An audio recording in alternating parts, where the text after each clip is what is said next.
बताओ। झील पढ़ रहे थे, मतलब पानी से बाहर नहीं आए।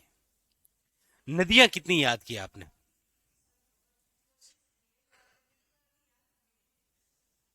कहां तक पहुंची नदियां याद? आंतरिक अफवाह तंत्र तो पूरा पढ़ा। चलो ठीक है। तो हमारा जो टॉपिक है वो चल रहा है आपके राजस्थान की झीलें।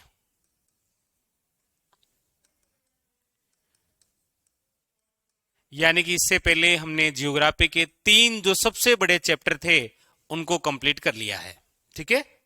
परिचय, भौतिक प्रदेश और नदियां। उससे बड़ा कोई भाग है भी नहीं। ये छोटा, फिर इससे छोटा, फिर इससे छोटा, फिर छोटा, इस क्रम में है ये। तो राजस्थान की झीलों में हमने अभी तक ये चर्चा की है कि झीलें वैसे 2 प्रकार की होती है, वैसे 4 प्रकार की होती है। तो कैसे? एक तो हमने पढ़ा होगा कि निर्माण के आधार पर राजस्थान की झीलें 2 प्रकार की है। एक तो प्राकृतिक झील, जो प्रकृति ज्वालामुखी से बनती है, और दूसरा भाग है कृत्रिम, यानी कि मानव द्वारा बनती है। ठीक है। दूसरी है कि ये राजस्थान में जो झीलें हैं वो पानी के आधार पर 2 प्रकार की है, या तो खारी है या मिट्टी है। ये हमने लिख लिया। फिर हमने यहां पर ये भी लिखा होगा कि राजस्थान में सबसे बड़ी प्राकृतिक झील कौन सी है, राजस्थान में सबसे बड़ी कृत्रिम झील कौन सी है, राजस्थान में सबसे बड़ी खारे पानी की झील कौन सी है, और राजस्थान में सबसे बड़ी मीठे पानी की झील कौन सी है। ये हमने पढ़ा।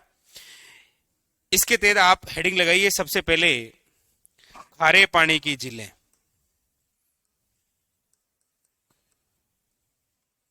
खारे पानी की झीलें।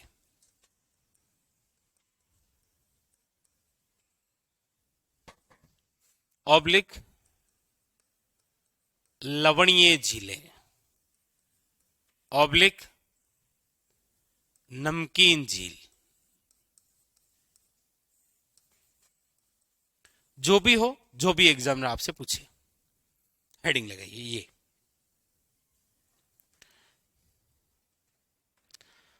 और इसमें सबसे पहले हम पढ़ते हैं, केवल बोर्ड पे ध्यान दीजिए, सांभर। वही तो है ये। वैसे खारे पानी की झीलें हैं, ये किसका भाग है? ऐसा कभी क्वेश्चन आ जाए तो 33 सागर किसका भाग है? ये खारे पानी की जो झीलें हैं या जो लवणीय झीलें हैं, ये किसके भाग और अवशेष हैं?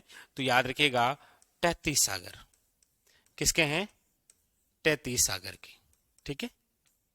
इसीलिए आप देखेंगे कि खारे पानी की जो झीलें हैं वो सर्वाधिक आपको जिस क्षेत्र में दिखाई देगी वो है पश्चिमी राजस्थान, या फिर ऑब्लिक करके, यदि ये ऑप्शन में नहीं आ रहा है तो ऑप्शन में मिलेगा आपको मरुस्थलीय क्षेत्र। क्योंकि जो मरुस्थलीय क्षेत्र है वो किसका भाग है? 33 सागर का। इसीलिए आप पढ़ते हैं कि राजस्थान में सर्वाधिक खारे पानी की झीलें पश्चिमी राजस्थान यानी कि मरुस्थलीय क्षेत्र में है। चलो, और ऐसा पूछा जाए सबसे बड़ी खारे पानी की झील कौन सी है, तो आपको याद रखना है सांभर।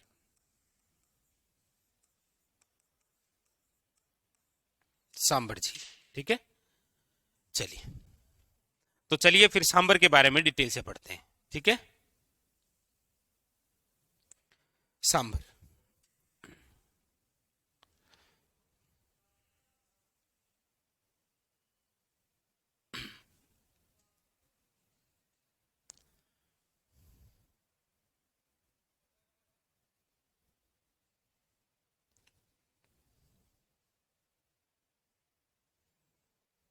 देख लिए। चलिए फिर,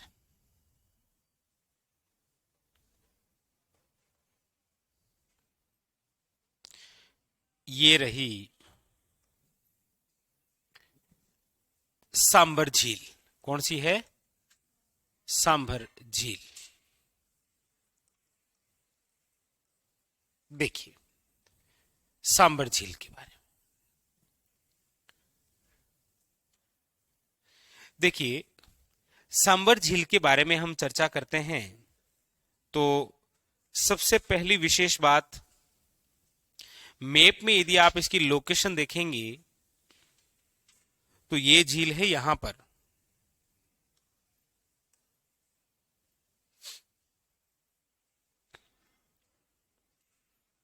यहां।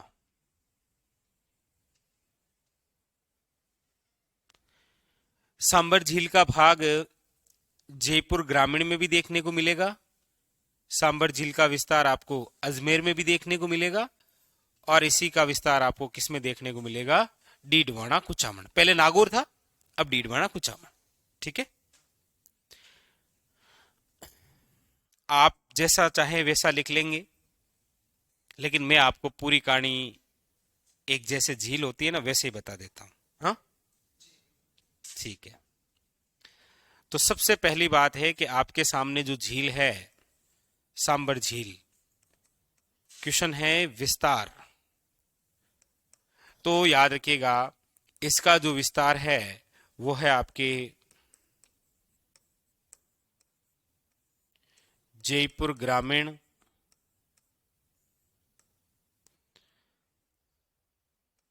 अजमेर वे डीडवाना कुचामन। ठीक है,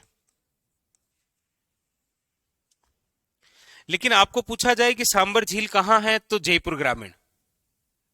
ठीक है, अक्सर थोड़ा बड़ा। देखिए, मैं चाहकर भी इन शब्दों को छोटा नहीं लिख पाता हूं, क्योंकि ये इस बोर्ड की ये और इस पेन की क्वालिटी है। मैं चाहकर भी छोटा नहीं लिख पाता। मैं यदि अजमेर लिखूंगा ना छोटा से छोटा, तो लिख ही नहीं पा रहा हूं अजमेर।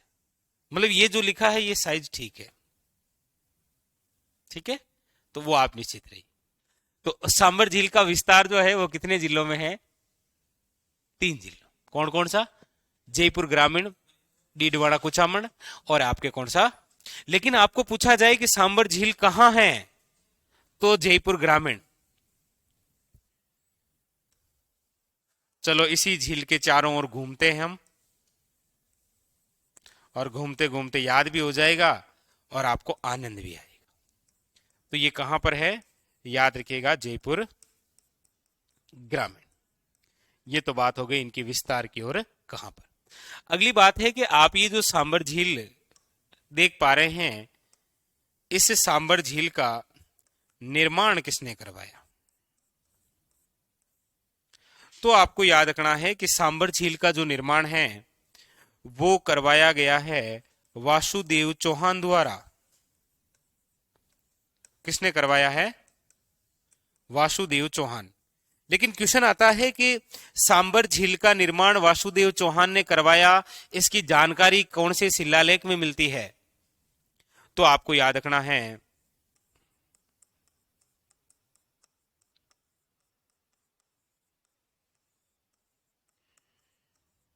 बिजोलिया शिलालेख। और या फिर आपको क्वेश्चन पूछा जाएगा कि बिजोलिया शिलालेख के अनुसार सांबर झील का निर्माण किसने करवाया? वासुदेव चौहान। लिख ली 3 बातें आपने? लिखो। अरे झील में फिर मैंने क्या कहा, किनारे किनारे साथ में घूमेंगे। आप तो पीछे रहने लगे फिर। हाँ, हाथ पकड़ाओ, इधर आओ, मतलब साथ साथ में लिखो। तो विस्तार कहां और निर्माण।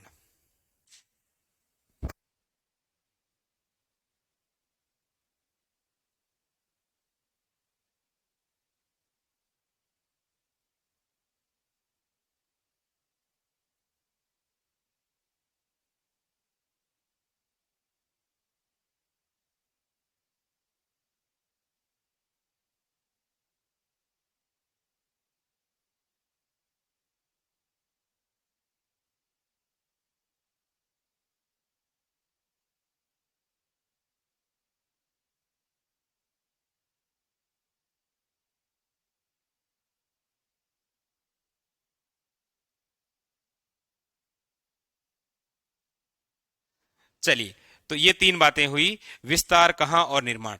अगली बात है कि ये जो सांबर झील है, इस सांबर झील में कौन कौन सी नदियां आकर गिरती है? तो आपको याद रखना है कि इस सांभर झील में जो नदियां आकर गिरती है वो है आपके मेंथा, मेंथा का ही दूसरा नाम है मेंढा, मेंथा, मेंढा, खारी, रूपनगढ़, खंडेला। बट मैं ये क्यों लिखा रहा हूं जबकि मैंने ये लिखा दिया आपको?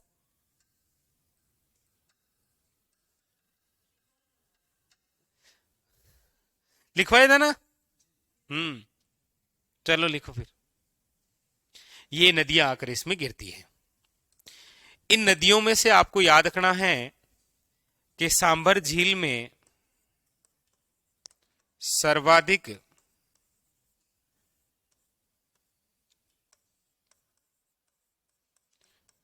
लवणता लाने वाली नदी कौन सी है?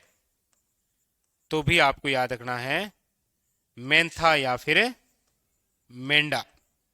के सांबर झील में सर्वाधिक लवणता लाने का कार्य कौन सी नदी करती है? तो मेंथा या मेंढा नदी। ठीक है, चलिए।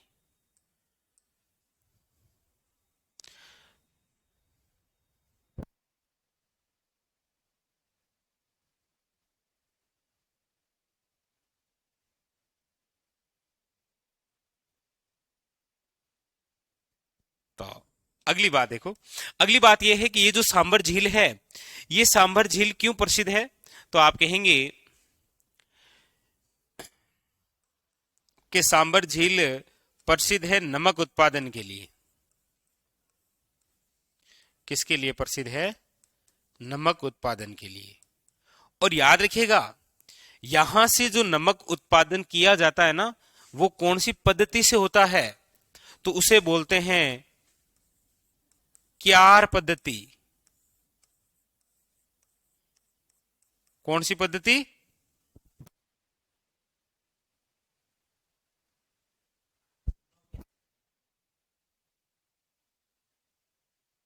क्यार पद्धति समझते हैं आप?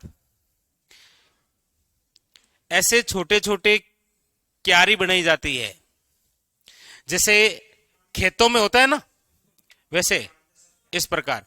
तो इस प्रकार से क्यारी बनाई जाती है और फिर इसमें पानी भर दिया जाता है, और फिर पानी सोखने के बाद में ऊपर की जो पपड़ी है वो नमक की है, फिर उसे उतार लेते हैं। कभी देखिए सांबर झील? तब खुशबू आ जाती है कि अच्छा शाम, मतलब आने वाली है ये शाम, क्योंकि बहुत नमकीन है ना वो। नहीं नहीं, आप तो कहने वाले थे बहुत बदबू देती है, आप तो ऐसे बोलने वाले थे। तो नमक उत्पादन किया जाता है कौन सी पद्धति से? क्या? लेकिन आपको याद रखना है कि यहां से जो नमक उत्पादन होता है ना, याद रखिएगा, देश के देश के कुल नमक उत्पादन का 8.7% भाग, यानी कि लगभग 9% भाग कहां से उत्पादित होता है? इस लाइन का मतलब समझना आपको। 3 महीने के बाद, अभी तो समझोगे, मुझे पता है। ये लाइन ये लिखी गई है कि ये जो नमक का उत्पादन हो रहा है ना सांबर से, ये देश के कुल नमक उत्पादन का कितना भाग है? हाँ, 8.7, यानी कि लगभग 9%। तो क्वेश्चन ये भी बनेगा कि फिर राजस्थान के कुल नमक उत्पादन का कितना भाग सांबर से होता है?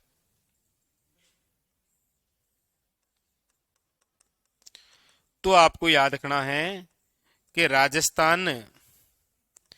के राजस्थान के कुल नमक उत्पादन का 80% भाग कहां से उत्पादित होता है? सांबर से। ये दोनों लाइनें अलग अलग है, मिक्स नहीं करना है। फिर 3 महीने के बाद में ये नहीं सोचना ये क्या है, मतलब देश में 8.7 और ये फिर 80। सर को आ ही नहीं रहा था ऐसे लिखा था। वो 87 होगा सही, वो 87 होगा, ऐसा नहीं सोचना है, समझे ना? हाँ।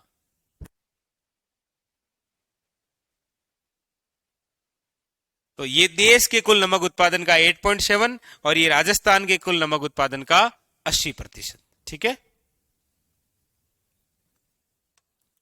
चलिए फिर अगली बात चले।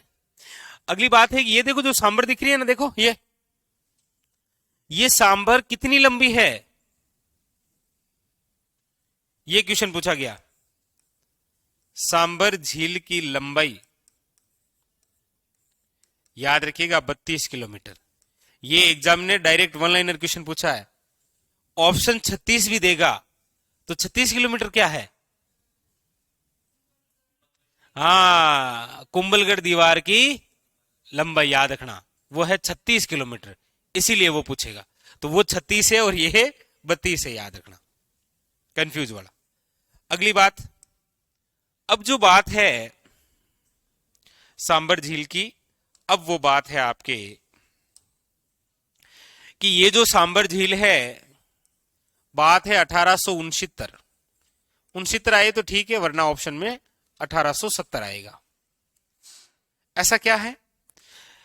ऐसा यह है कि सांबर झील 1869 और 70 में यहां पर एक म्यूजियम स्थापित किया गया था जिसका नाम था साल्ट म्यूजियम। साल्ट या नमक, ये साल्ट म्यूजियम स्थापित किया गया था अंग्रेजों को, यानी कि अंग्रेजों की ओर से, क्योंकि 1869 और 70 के अंदर सांबर जो है झील, वो अंग्रेजों ने लीज पर ली थी और उसके बाद में ही तो नमक के लिए कर टैक्स किया था। फिर गांधी जी ने आगे चलकर नमक का कानून तोड़ा था। ऐसा पढ़ते हैं आप कभी? नमक का कानून तोड़ा था डोकरे ने, मतलब गांधी जी ने। पढ़ते हैं ना कभी दांडी मार्च? तो वो इसीलिए क्योंकि 1869-70 के अंदर सांबर झील को भी अंग्रेजों ने लीज पर लिया और नमक के लिए भी टैक्स लगाया। बोला यदि चाहते हैं कि ये मिर्ची बड़ा थोड़ा टेस्टी बने, नमक डालना चाहते हैं, तो इसके लिए क्या देना पड़ेगा? टैक्स। मिर्ची बड़े की कीमत 10 रुपए और नमक की कीमत 12 रुपए। तो आपको ये क्वेश्चन डायरेक्ट वन लाइनर पूछ रखा है कि अंग्रेजों द्वारा साल्ट म्यूजियम की स्थापना कहां की गई थी, सांभर में, और कब की गई थी? तो याद रखिएगा 1869 और 70 के अंदर। ठीक है, अगली बात जो और सन की है वो बात है आपके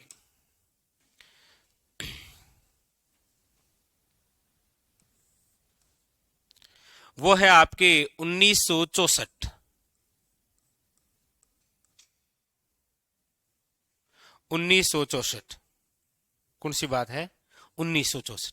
1964 के अंदर आपको यहां पर याद रखना है कि स्थापित किया गया था एक केंद्र जिसका नाम है HSL, Hindustan salt limited.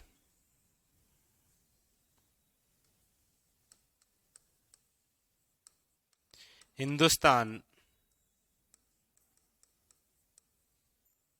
Salt limited, यानी कि स्थापित किया गया है HSL, हिंदुस्तान साल्ट लिमिटेड।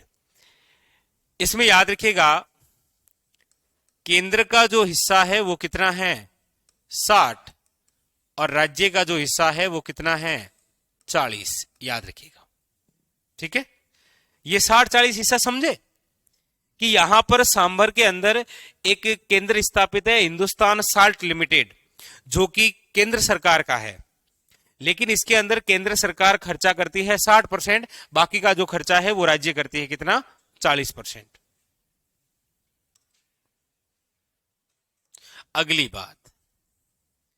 अगली बात है वो भी सन की है, और वो बात है 1990। 1990 में यहां क्या याद रखेगा? 1990 के अंदर इसी को शामिल किया गया है रामसर साइट में। किसमें शामिल किया है? रामसर साइट में शामिल। ये कौन सी साइट है जो आपको नहीं मिल रही है? Ramsar site. रामसर एक स्थान है ईरान में। कहां पर है? ईरान में। विश्व के अंदर जितने भी आर्द्र भूमि हैं, नम भूमि हैं, वेटलैंड है, समझे, आर्द्र भूमि, नम भूमि, वेटलैंड, विश्व में जितने भी स्थल हैं उनको शामिल करके एक साइट बनाई गई है जिसका नाम क्या है, रामसर साइट। इस रामसर साइट में हमारे राजस्थान के वर्तमान में 2 स्थान हैं, एक तो 1990 के अंदर सांबर है और एक याद रखिएगा 1981 केवलादेव गन्ना पक्षी विहार भरतपुर। एक नाम जो प्रस्तावित है वो है मेनार गांव उदयपुर, याद रखिएगा ये प्रस्तावित है अभी। तो 1990 के अंदर इसे किसमें शामिल किया गया है, रामसर साइट में। ये झील सबसे ज्यादा जो चर्चा में आई थी वो आई थी कभी 2019 में। क्या हुआ था 2019 में, 2019 के अंदर यहां एक बीमारी फैल गई थी जिसकी वजह से लाखों करोड़ों छोटे छोटे जीव जंतु और पक्षु और पक्षियों की मृत्यु हो गई थी। उस बीमारी का नाम था बोटुलिज्म। मतलब बोटुलिज्म, मतलब बोटुलिज्म, पानी के अंदर छोटे छोटे जीव आ गए थे जहरीले। तो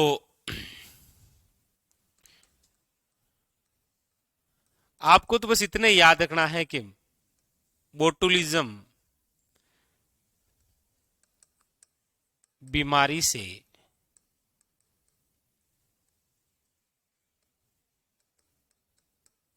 पक्षियों की क्या हुई थी, मृत्यु, इसलिए ये चर्चा में आई। और ये जो सांबर झील है, इस सांबर झील के किनारे एक विवाह हुआ था, एक शादी हुई थी, समझ में आया, एक मैरिज हुई थी। आगे सर, ठीक है। ये विवाह वो विवाह है जो बस विवाह है, ये विवाह है अकबर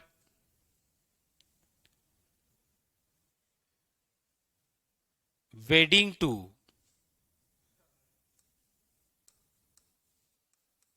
हरकाबाई। सेकंड ग्रेड में पूछा गया क्वेश्चन था, अकबर वेडिंग टू हरकाबाई। नहीं नहीं, इनटू क्यों? अच्छा, इन दोनों के कौन निकला, सॉरी मतलब कौन हुआ, पैदा कौन हुआ, ये अकबर और हरकाबाई। तो इनका विवाह हुआ कब था पता है, ये डेट थी 6/2 6/2 6/2 6/2, यानी कि 6 फरवरी 1562 के अंदर अकबर वेडिंग टू हरकाबाई किस झील के किनारे। इस विवाह को हम क्यों लिख रहे हैं, इसकी इंपॉर्टेंस है, ये राजस्थान का प्रथम मुगल राजपूत विवाह है, ठीक है। ऐसा इतिहासकार बताते हैं कि ये हरकाबाई जो है ये अकबर की पत्नी जोधा थी।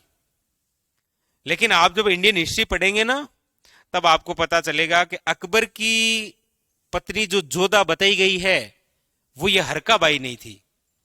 अकबर की जो जोधा है वो अकबर के पुत्र जहांगीर की पत्नी जोधा है, जो अकबर की जोधा है। नहीं समझे, समझे?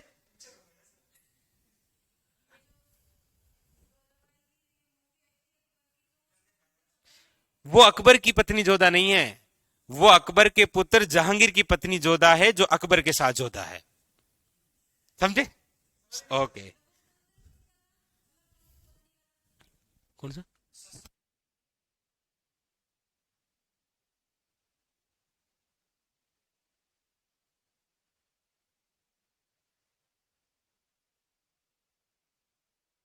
देखो, शादियां, हेडिंग डालो राजस्थान की शादियां। देखो, अकबर वेडिंग टू हरकाबाई, इन दोनों का विवाह हुआ और इन दोनों के निकला मतलब पुत्र हुआ, और इनके जो पुत्र हुआ उसका नाम क्या था, खुरम, सॉरी खुरम नहीं, नाम था सलीम, शेखू बाबा,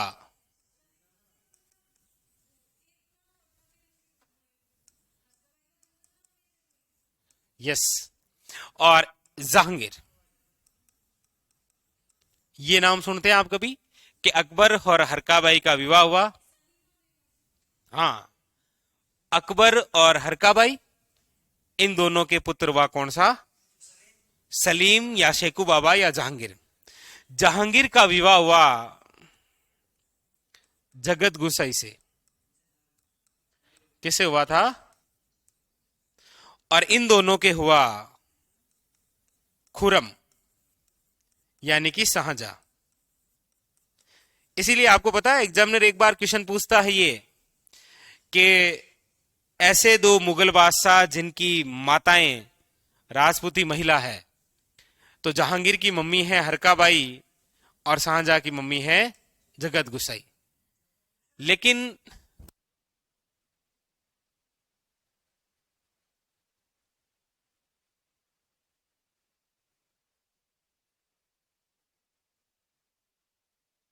आप जो सीरियल में देखते हैं अकबर जोधा, अकबर के साथ में जो जोधा है वो कौन सी जोधा है? जगत गुसाई है।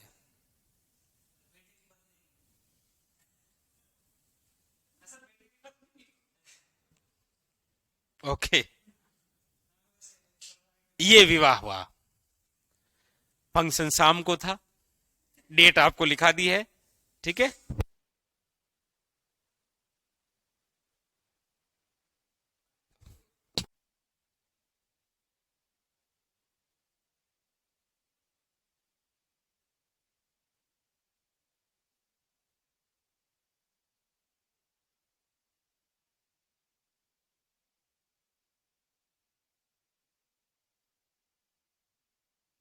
कि ये जो बात आपको बताई है इसको यहीं रखना है, ठीक है।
तो चलो ये बात हुई आपके किसकी? सांबर झील। पूरी कहानी समझ में आ गई? और देखो कितनी अच्छी झील बनी है। इसको प्रमाणित कर दो, स्टार लगा लो कि एग्जाम में आना ही आना है। ये लो, बस ये सांबर। अब सांबर की कुछ और इंपॉर्टेंट बातें हैं। किसकी पुत्री है? कौन किसकी पुत्री है? क्या? तो ये हरकाबाई पुत्री है भारमल की। ये किसकी है? भारमल की पुत्री है। ये पूछ रहे हैं कि जगत गुसाई किसकी पुत्री है? तो ये है मोटा राजा उदय सिंह की पुत्री ना। ये है मारवाड़ का राजा, मोटा राजा उदय सिंह, और भारमल है आमेर का।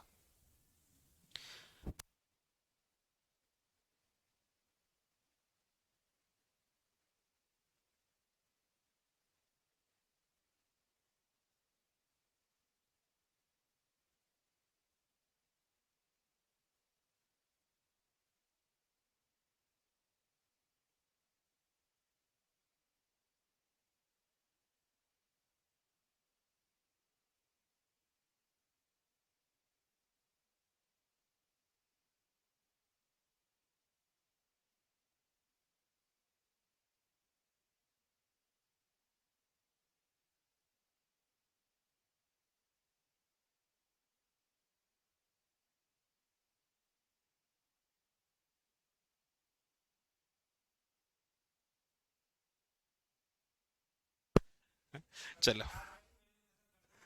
हम्म। हम्म। चलो, अब आगे लिखो आप। सांबर झील के किनारे,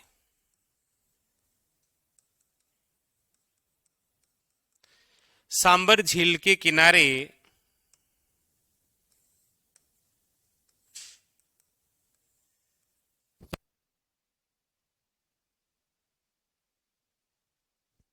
नहीं, इस सांबर झील के किनारे की तीन बातें हैं। इस सांबर झील के किनारे एक तो मंदिर बना हुआ है। क्या बना हुआ है? मंदिर। यहां पर है एक मस्जिद, और एक बना हुआ है तीर्थ स्थल।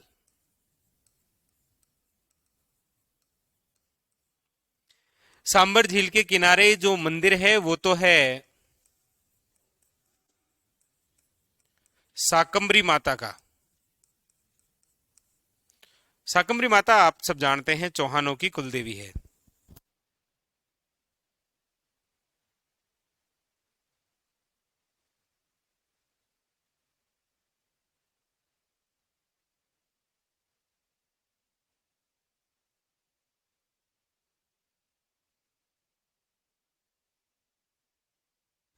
तो चौहानों की कुलदेवी, ऐसे मतलब रिवीजन किया करो कभी कभी, है, ताकि वापस रिकॉल होती रहेगी।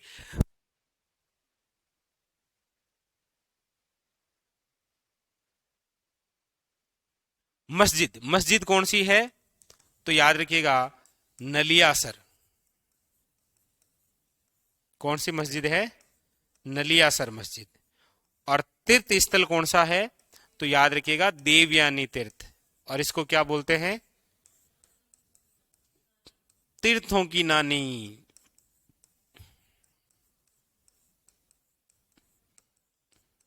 लिखो, तीर्थों की नानी।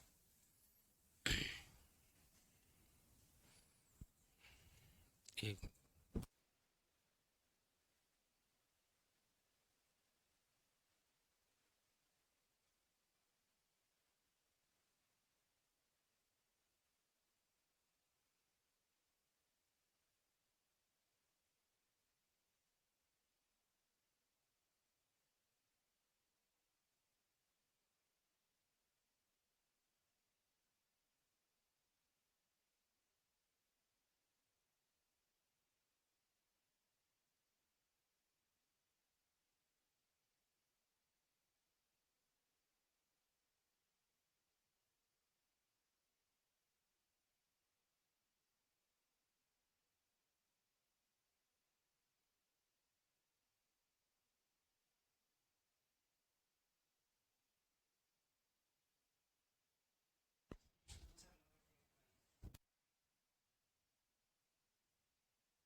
लिख लिया?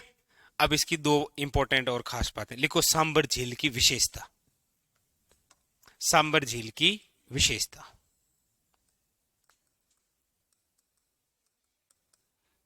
विशेषता लिखिएगा।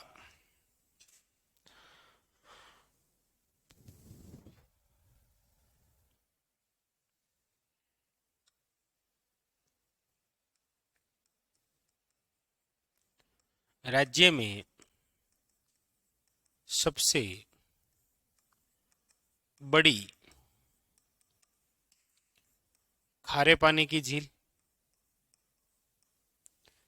ये लाइन मुझे लगता है मैंने तीसरी बार लिखा है, हाँ ना?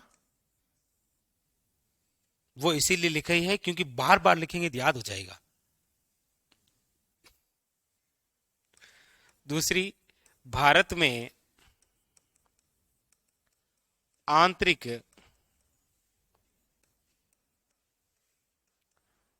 अफवाह की सबसे बड़ी झील।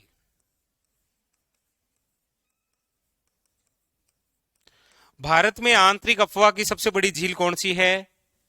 इसका मतलब क्या? इसका मतलब यह है कि इसके अंदर जो नदियां आकर गिरती है ना, वो किसका भाग है?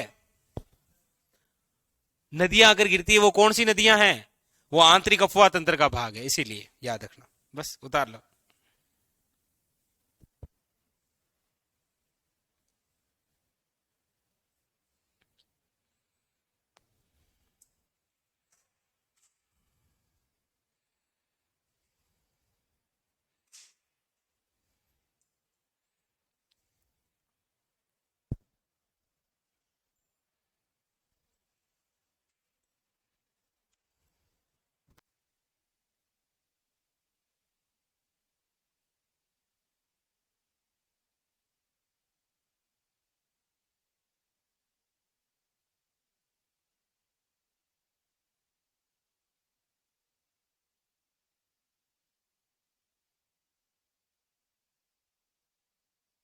तो बदल एक हुई है सांबर। करो, लिखो। क्या हुआ मनीष? ले हेडिंग डालिए, पंचभद्रा झील। कैसे ठीक लिखी है ना आपने? ये सांबर ठीक लगा ना? ठीक है।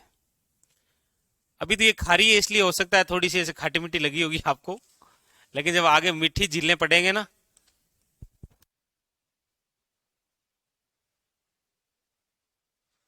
हाँ हाँ देख लेना। पंचभद्रा झील हेडिंग डालो। पंचभद्रा झील। पंचभद्रा झील की सबसे पहली बात ये कहां है? तो लिखो ये बालोतरा में है। पंचभद्रा झील कहां पर है? बालोतरा में। पंचभद्रा झील का निर्माण किसने करवाया? तो कोई खास जानकारी नहीं मिलती है। ऐसा कहा जाता है कि इसका नाम जो है पंचभद्रा, ये पंचा झील के भील के नाम पर है, इसीलिए इस झील का नाम भी क्या है? पंचभद्रा झील। ये पंचभद्रा झील खारी है कि मीठी है? तो हमने हेडिंग लगा रखी है खारे पानी की झील है, ठीक है ना? दूसरी बात, इस झील की खास बात क्या है कि यहां से जो नमक उत्पादन होता है ना, नमक उत्पादन याद रखिएगा, सर्वश्रेष्ठ सर्वश्रेष्ठ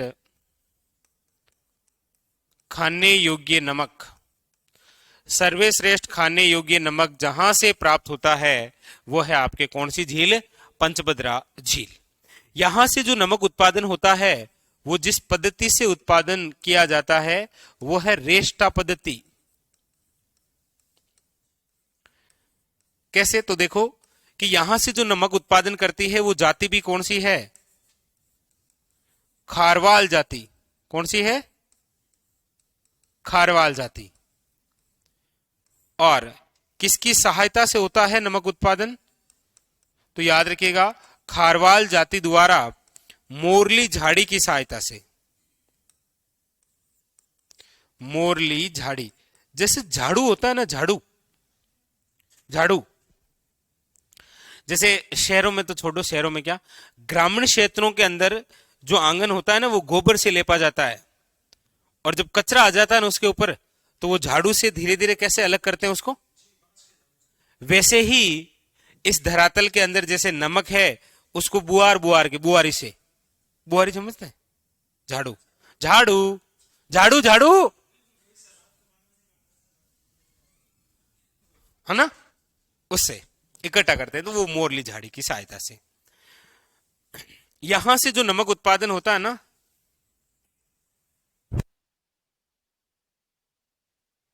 98% क्या है, NaCl।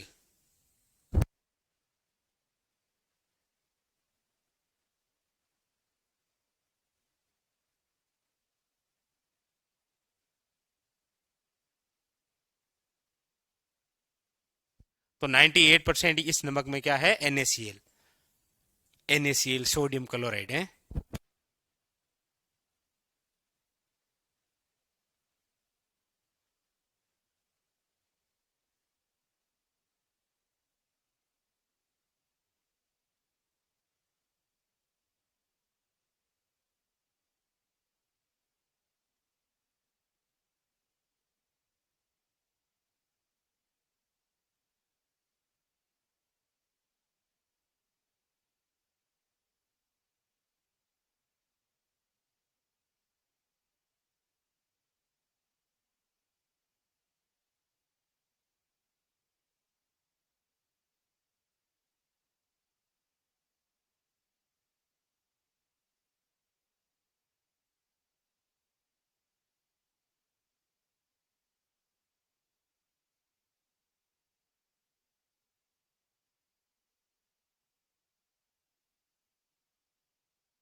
फिर लिखो इसके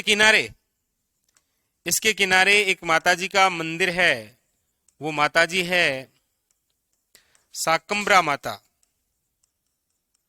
देखो वहां कौन थी, और यहां पर कौन है, सॉरी, ना ना ना, रुको रुको, यहां पर है सांब्रा माता।